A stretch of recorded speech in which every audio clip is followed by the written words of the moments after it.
The trees were moving outside of my window this morning, and everything felt so sleepy. I love the mornings before the day has fully started. The house is still quiet, the air is still cold, and there's no rush to become anybody quite yet. I personally love opening up my windows, letting the sun stream in after a long night's rest. Of course, the dogs call. We must go outside and use the restroom before all havoc breaks loose. And once the puppies are out, I always like to go out and water my plants for a bit. There's something sweet about my tiny morning chores, like giving the waters a drink, feeling the cool air, and watching the day slowly wake up. By the time I came back in, though, coffee was already being made, which is my favorite part of the day. I quite literally go to bed thinking about my morning coffee. Sam is very proud of his coffee making skills, if you can't tell. But I don't know though, there is something that just makes coffee feel like it's so much better in the morning. Am I the only one? Maybe it's the sound of it brewing, or the smell of fresh espresso in the morning.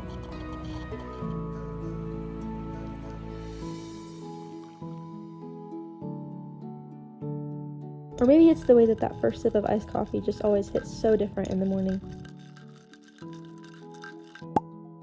Once I have my coffee, I always like to find a little quiet spot with my Bible and my journal.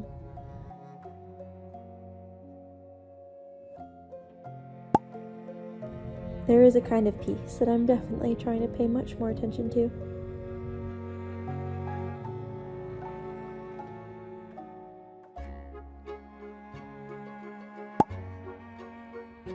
After a while, I found myself still on the corner of the couch, still in my pajamas, still with my crazy morning hair that I tend to get.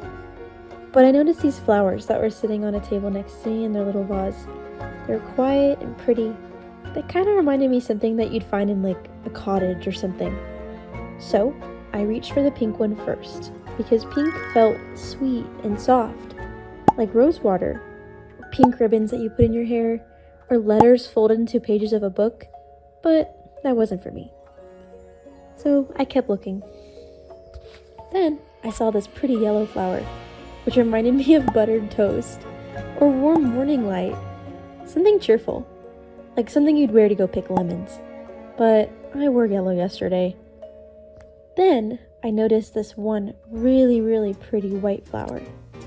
Reminded me of like those cotton sheets that I grew up with, or white dresses you'd hang on a clothesline. It was perfect. Now that we're dressed and ready to go, it's time to grab our coffee and, you guessed it, walk to another coffee shop. I have a problem. But the day was perfect, and the coffee shop, thankfully this time, was not too busy. Sometimes the line can wrap around the entire building, so thankfully I got into a shorter line and was able to enjoy the view. And the bread. The bread is so good. Once I ordered my coffee, I did end up buying some bread, and I sat down with my little newspaper, as one does, and just spent some time relaxing and enjoying the atmosphere of the coffee shop. We just got done having a little brunch at the coffee shop. I ended up getting there a little later than I expected, and so I got a little hungry, so I got this cute little salad. It was so yummy, and the latte that I always get. And I just spent some time reading my little newspaper. I just finally finished it, so I'm ready to move into July with the July edition, so I'm very excited about that. Now that breakfast was over, it's time to get into the car and head to the best place in the entire world, the bookstore. I'm on a very serious mission to find a cozy book that feels like Pixie Hollow if it were drenched in even more sunlight. I love going to the bookstore, especially when they still feel like they're stuck in 2005. They're quiet, they're warm, they smell like vanilla. It's truly the best thing in the entire universe. So at the bookstore, I found this really cute book about fairies, and obviously I can't say no to that. So I think it's the first book out of 3. And I found this super cute hat that says "Meet me at Barnes & Noble." Just for fun. While I was wandering around the bookstore, I started thinking about the evening. I personally didn't really want the cozy morning to end, so I thought to myself, let's make it a cozy night too.